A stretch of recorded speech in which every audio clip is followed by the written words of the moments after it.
Welcome back to Tipsy Whiskey Shenanigans. I'm Steven, and tonight, whenever the heck you're watching this, we are getting into one of my most anticipated releases of 2022. Tonight, we are getting into Woodford Reserve Batch Proof 2022.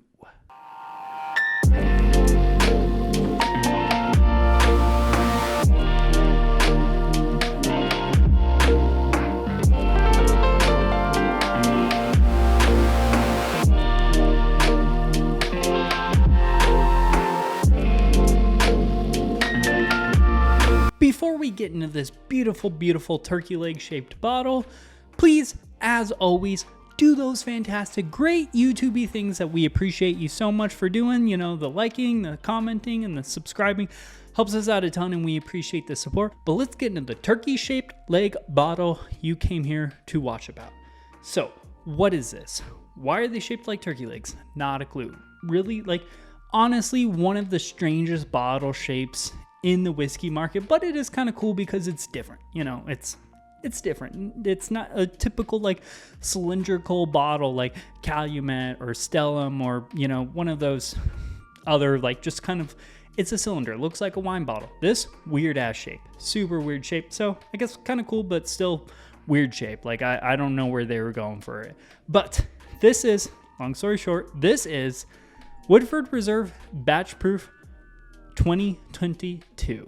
So this bad boy, 2021, was one of my favorite releases of last year. I think it was either number 1 or 2. I loved it. It was super sweet, super syrupy, super like pancakes and maple syrup. Fan-freaking-tastic. Loved it. I got that one for about $110, so it was a fantastic steal. Obviously, with the way the market's going and inflation, this bad boy has gone up in price. I got this thing for $135. MSRP on this bad boy is around the $130 range, depending on where you are.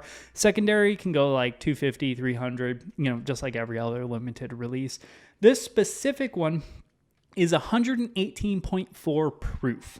So I know last year's was 119, this one's 118, so they're still kind of in that sub 120 range. And essentially this is just barrel proof Woodford Reserve.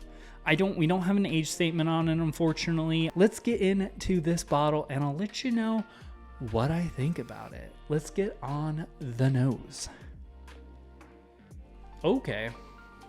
Poured this a little while ago. It's been sitting in the glass. She a dark gal.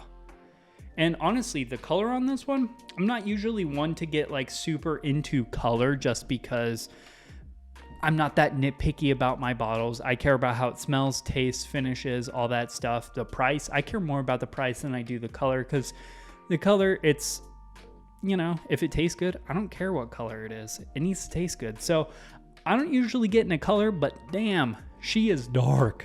She a dark one. Especially for 118. Pretty impressive. I would love to see this stuff at 130. Please make a 135 edition. You know, let's chase the proof a little bit. That being said, last year's super sweet. This one, dark. It's dark.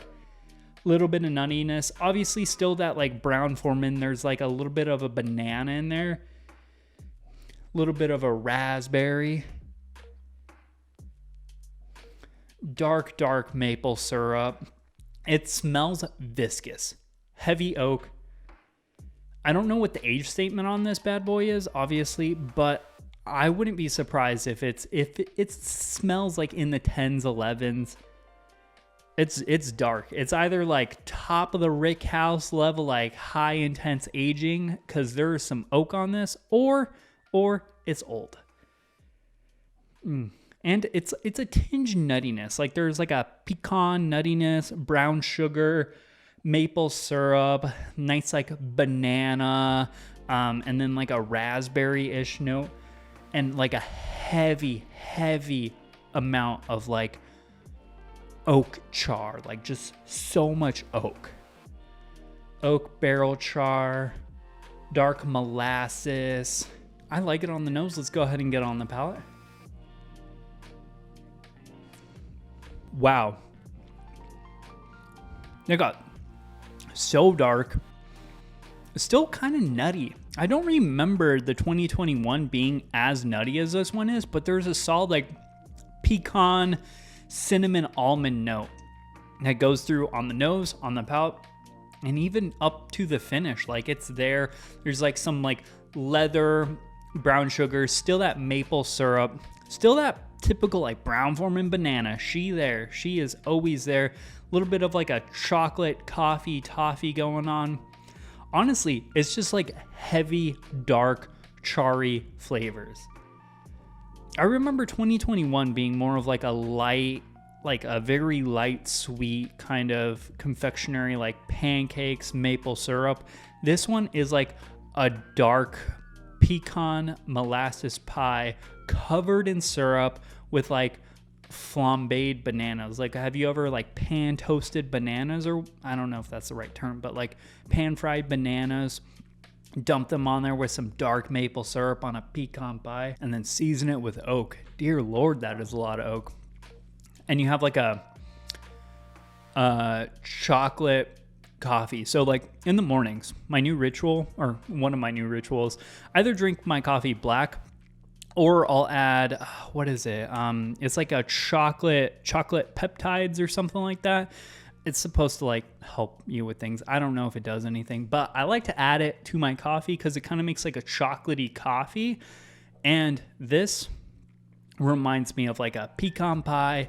I'm drinking my coffee. Like if I ate pecan pie with bananas and maple syrup drenched all over it while I'm drinking my chocolate peptide coffee for breakfast. Super, super unhealthy. It's like a diabetic breakfast. But the coffee's pretty great. I freaking love this kind of flavor profile. This is my favorite flavor profile to go down. Like, why do you think I like Elijah Craig's? Because they're like nutty and like dark, and they're 12 years old and at barrel proof. So like, of course I love those. And that's kind of, this reminds me so much of like an Elijah Craig barrel proof, but if Brown Foreman did it. So it has that like banana kind of almost Barton-esque note.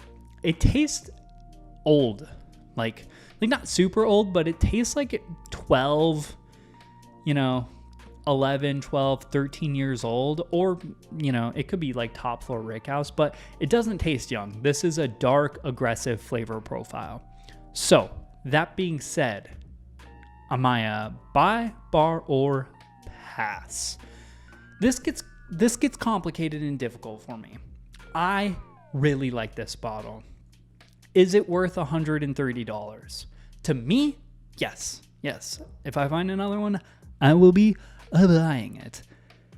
That being said, for you all, I would say if you're like me, you like dark, aggressive flavor profiles, she a buy.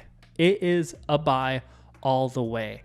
If you don't like that, you're more of like an MGP, middle down the road, like you like sweeter, more Buffalo Trace-esque notes, I would for sure say, like if you like more of the typical Woodford Reserve flavor profile, bar. That being said, if you like an aggressive flavor profile, buy it. This is, man, I feel like every video I've been filming recently, I'm like, this is my new favorite release of 2022, because I've been hunting down a lot of 2022 stuff, because we're getting close to the end of the year, and I want to get like, a bigger collection of stuff from this year so I can kind of tear them all apart and see what's the best bottle I was able to get this year. And honestly, this might be it. This is fantastic. I'm a buy on this one. If you don't love darker, aggressive flavor profiles, it's a bar. But, it's up to you. You now have all the information. You do what you want to do. That being said, that is a wrap for this video. I love this bottle. This is good. She dark. Oh my God. It was not this dark last year. Not this dark. But I love it. Keep it up, Woodford. Keep it up. Also, I would appreciate y'all if you like, comment, subscribe. Do those great YouTube-y things. Helps us out a ton, and we appreciate the support. Also, leave us a comment down below. Let us know what your favorite Woodford Reserve product is. What's your favorite release of 2022? Also, if you've had this bottle, what did you think about it? What did you think of my review? Also, check out the Facebook, Instagram, and the Patreon. The links for all that stuff are down there below. That's a wrap for this video, folks. Cheers. We'll see you later.